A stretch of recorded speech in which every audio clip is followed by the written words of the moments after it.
welcome to the Shelly Studio. Today I am playing with some watercolor.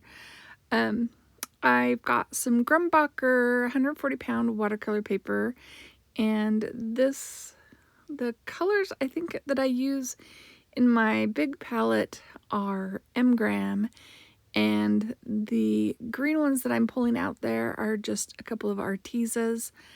I'm trying to get them really wet. Because I want to cover the whole paper with color. So I've got out a big brush, and I'm going to wet the paper, and I'm actually going to be using the smooth side of the paper just because I'm going to be using a stencil. So I've done a technique similar to this where you add color to your paper and then you put crinkle plastic wrap on it. We're going to do it with a stencil and see what we can come up with. And I need a lot of water to get these colors. And I was aiming for Christmassy colors, but I'm not a real fan of like red and green. So of course I'm throwing in a little blue. And yeah, trying to keep everything moist so it'll flow a bit. And I'm trying to get a lot of pigment, and there's no pigment coming off of those green. I think they have to sit with water on them for a little bit longer than I was doing. And the big brush was a bit big. But I wanted to cover the paper fast. And so this does end up very pastel and light, but it was so much fun. It's such an easy process. So this is a stencil, and yeah, it has acrylic paint on it. This is a PM Artist Studio stencil. It's Aqueous Effervescence Broken, and they have two different designs. One that has holes in all of the spots, and then some that have solid. That's the broken. So I've laid the stencil down, tried to push it down, but it's not, it's not going to stick or anything. And then I'm adding more color on top because I knew that it would not have, it doesn't have enough color. And we want to get some variation between what's under the stencil and what's around the stencil. So that's why I'm adding more color. Trying to splatter it and stuff. But what I'm going to do is once I've got as much color on there as I want, I'm going to put a layer of parchment down there and a board and press it flat so that stencil will really stick. And it doesn't hurt the stencil.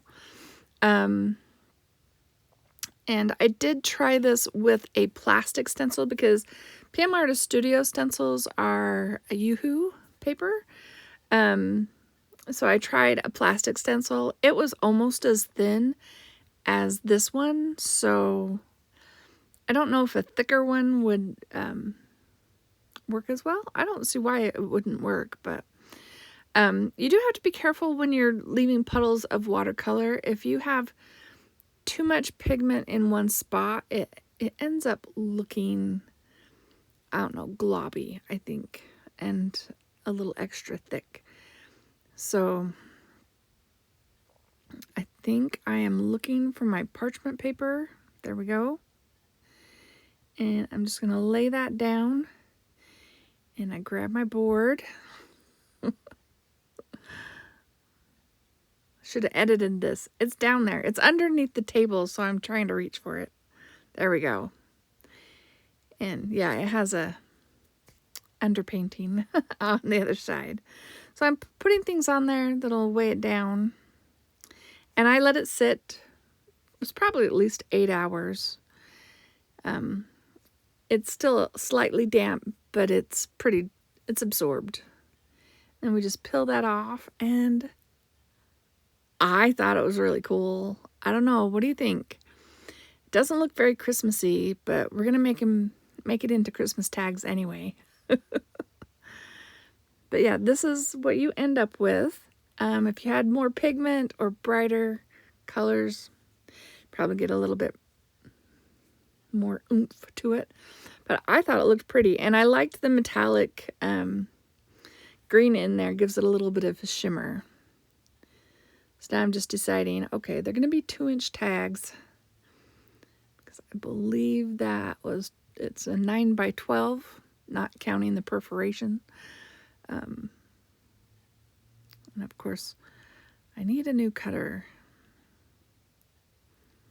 That might have to be a Christmas present to myself. I want one of those rotary bypass cutters. And I don't know the best one. If anybody has any recommendations, I'm taking recommendations because I really want a new one. This one is not cutting as straight as it used to. I think I'm a little hard on it. I've replaced the cutting mat part multiple times. This is a brand new mat on there. Otherwise, I wouldn't be able to get through the paper. Probably could replace the blade.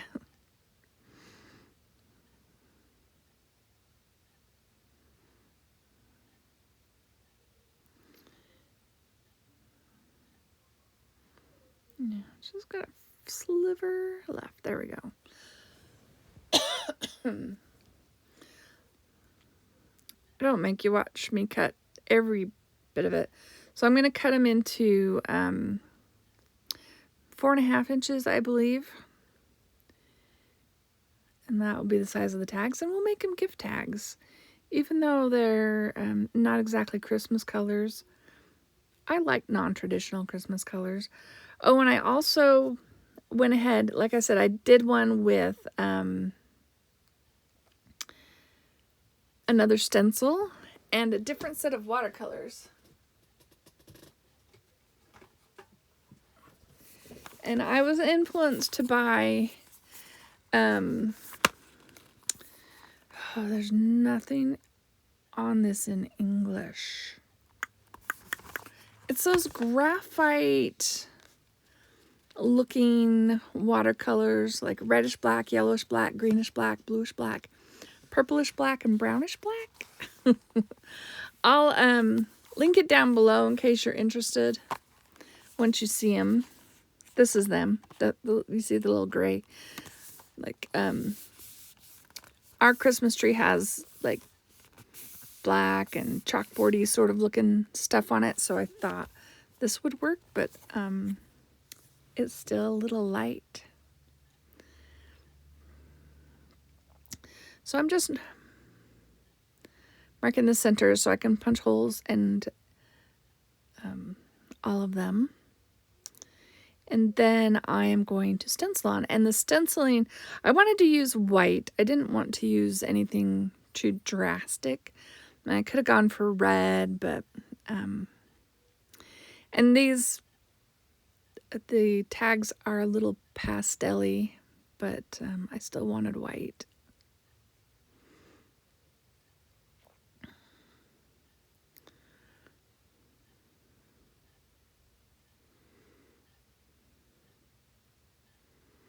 So we got a little ho ho ho. I'm doing a second coat, and it's watercolor, so it's going to reactivate. So I did it twice to hopefully have it stand out a bit.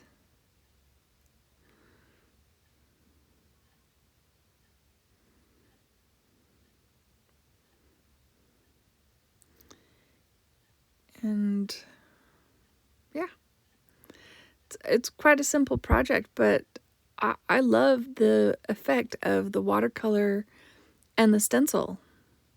I think it's really cool. I will have to do it again, do some more. Maybe non-Christmas themed. Not these colors were Christmas themed.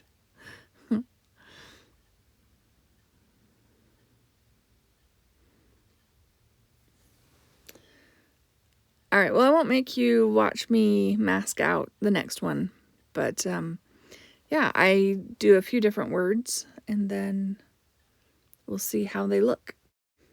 Okay, so now I've got them all stenciled. I grabbed a little bit, a few colored pencils, and I'm just going to go around and hopefully help the letters stand out just a little bit more. I'm just lightly going around. I'm not spending a lot of time on it, just a simple outline.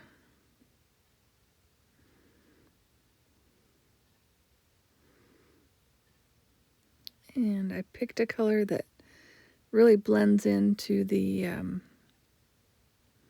with the watercolors.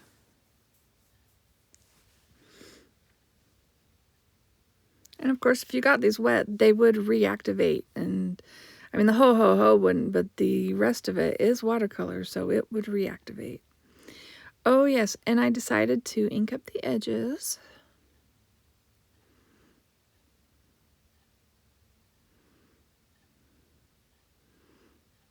No, maybe a black would have been better. I don't know. What do you think? See, now this one, we're going to pull out a different color. I have two pencil cases. Let's find a pink that will work. Yeah, we'll use that one.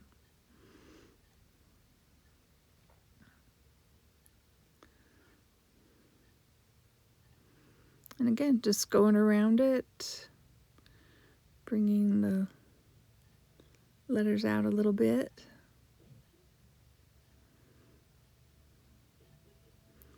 Some of those areas were really, really pale and practically almost white. I think I do have a few spots that are pretty white.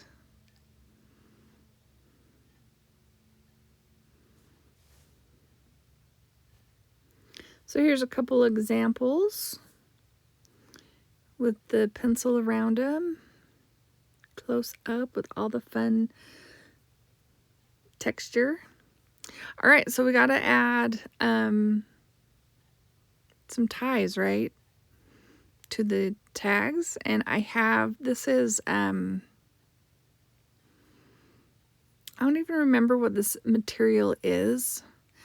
Don't think it's baby wipes. I think it was something larger, but it was a disposable item.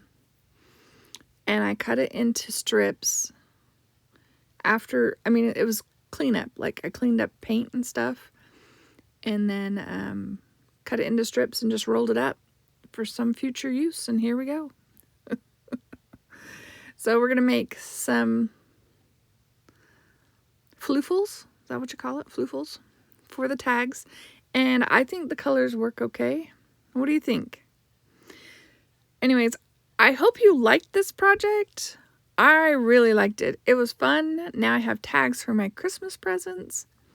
If you liked it, please leave me a thumbs up or a comment. And, you know, if you like what you see and you want to see more from me, think about hitting that subscribe button. Thank you all for watching. Have an awesome day.